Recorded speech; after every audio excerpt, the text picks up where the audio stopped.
तो Coulomb's law क्या कहता है? कहता है अगर आपके पास दो पॉइंट चार्जेस हैं, सपोज एक ले लिया Q1 और एक पॉइंट चार्ज ले लिया हमने Q2, और इनके बीच का जो सेपरेशन है वो हम ले लेते हैं R।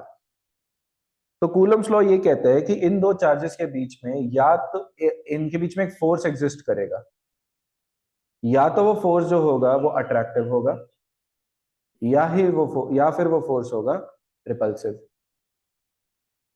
आइदर वे, चाहे अट्रैक्टिव हो चाहे रिपल्सिव हो, this force is directly proportional to the product of these two charges, product of the magnitudes of these two charges.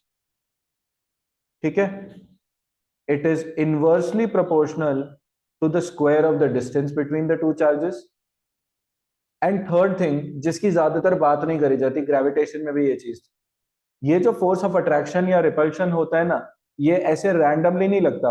मतलब अगर ये दो चार्जेस इस तरीके से मूव करने लगे तो ये भी अट्रैक्शन है। अगर ये दोनों चार्जेस मान लो ऐसे चले जाते, येलो लाइंस को देखो, अब ये एक दूसरे से दूर जा रहे हैं, तो अट्रैक्शन है रिपल्शन है? रिपल्शन है। तो कूलम ने कहा कि ऐसे तो अट्रैक्शन और रिपल्शन की मल्टीपल इनफाइनाइट डायरेक्शंस हो सकती हैं, लेकिन ये अट्रैक्शन या रिपल्शन केवल एक ही लाइन के अलोंग होगा, and that would be the line joining the two charges. तो अगर ये अट्रैक्ट करेंगे तो ये या तो ऐसे अट्रैक्ट करेंगे, और अगर ये रिपेल करेंगे तो इसी लाइन के अलोंग इस प्रकार रिपेल करेंगे। मतलब ये लाइन से अलग किसी एंगल पे, मान लो ऐसे एंगल पे नहीं जाएंगे। ठीक है? तो तीसरी लाइन क्या थी? तीसरा हिस्सा क्या था इस लॉ का? That it is always, the force is always directed along the line joining the two charges. समझ में आया? ठीक है।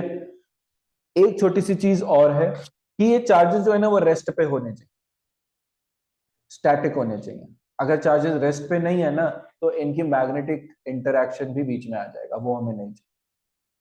ठीक है? तो लिखो, according to this law, according to this law, Ankur समझ में आई है बात? The force of the force of attraction और repulsion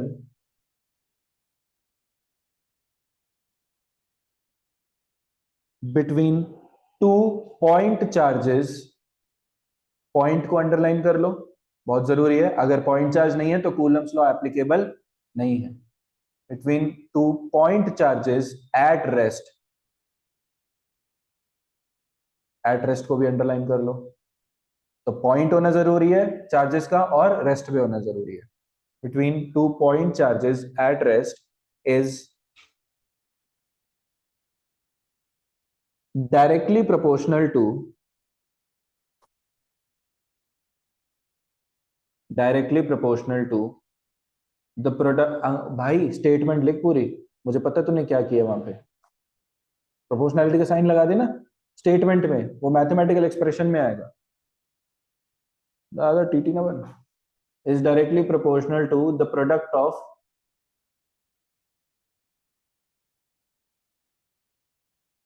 the magnitudes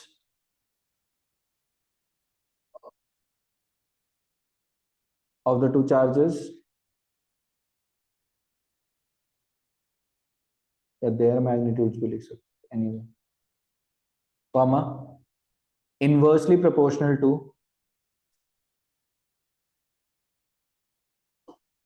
inversely proportional to the square of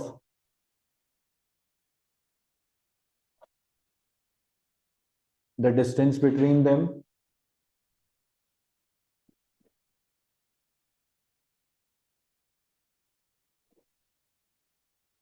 comma तीसरी चीज, and always directed, and always directed along the line joining them, and always directed along the line joining them। ठीक है? उसके बाद ये वाला expression लिख लीजिए, मार्क कर दीजिए इसको इक्वेशन 1, मैग्नीट्यूड्स की बात कर रहे हैं, और दूसरी इक्वेशन 2। उसके बाद लिखिए combining first and second, we get F proportional to Q1 Q2 by R square। जब आप ये प्रोपोर्शनैलिटी हटाते हैं तो एक कांस्टेंट आता है 1/4 पाई एप्सिलॉन नॉट। ठीक है, इसको मैं जरा अभी एप्सिलॉन बना देता हूँ। एप्सिलॉन होता है परमिटिविटी, पढ़ेंगे इसके बारे में आगे, एक्सप्लेन करेंगे आपको। एप्सिलॉन हुआ permittivity into Q1 Q2 by R square. ठीक है, फिर for free space as the medium, मतलब अगर जो चार्जेस हैं वो फ्री स्पेस में रखे हुए हैं, आप फ्री स्पेस भी बोल सकते हो, आप एयर भी बोल सकते हो, आप वैक्यूम भी बोल सकते हो, मतलब पानी में नहीं है या किसी और इंसुलेटर वगैरह इन सब चीजों में नहीं है, हवा में रखे हुए हैं या वैक्यूम में या फ्री स्पेस में रखे हुए हैं, तो आप एप्सिलॉन की जगह एप्सिलॉन नॉट लिख देते। F is equal to 1/4 pi epsilon not Q1 Q2 by R square. तो ये एक्सप्रेशन आ गया आपके पास। हाँ जी, ऐसे बनाते हैं इसको, ग्रीक अल्फाबेट होता है एप्सिलॉन, ये बोलते हैं इसको। ठीक है, अब क्या है ना कि 1/4 पाई एप्सिलॉन नॉट में 1 फिक्स्ड वैल्यू, 4 फिक्स्ड वैल्यू, पाई फिक्स्ड वैल्यू, और ये एप्सिलॉन नॉट जो होता है ना वो भी फिक्स्ड वैल्यू होती है। हाँ, एप्सिलॉन नॉट की वैल्यू होती है फ्री स्पेस के लिए परमिटिविटी 8.85 इंटू 10⁻⁻11। ठीक है, 8.85 इंटू 10⁻⁻12, ये हो गया तुम्हारा। यूनिट इसका लिखने जाओगे तो बनेगा कूलम स्क्वायर पर न्यूटन पर मीटर स्क्वायर।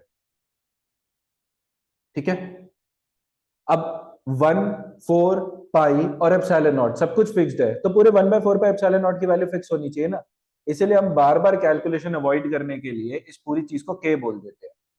तो हम लिख देते हैं F इज इक्वल टू के Q1 Q2 by R square. ठीक है, ये एक ज्यादा इजी एक्सप्रेशन है जहां के की वैल्यू होती है, के होता है 1/4 पाई एप्सिलॉन नॉट, और वैल्यू निकल के आती है 9 इंटू 10⁻⁹। यूनिट क्या बनेगा, के का यूनिट निकालना है तो बाकी सबको उधर ट्रांसफर कर दो।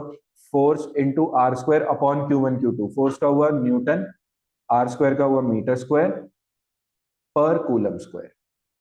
समझ में आया?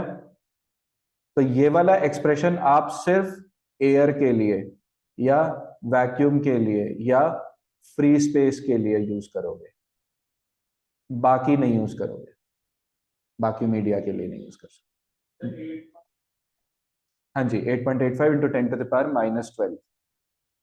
और ये ऐसा यूनिट जो मैंने लिखा है वो भी ऐसे ही लिखा है, मतलब ये वाला जो एक्सप्रेशन है ना, इसमें अगर मैं एप्सिलॉन नॉट को अकेला कर दूं तो मुझे क्या मिलेगा, एप्सिलॉन नॉट को उधर ले आओ, फोर्स को इधर ले आओ, तो मुझे मिलेगा Q1 Q2 by 4 pi force R square.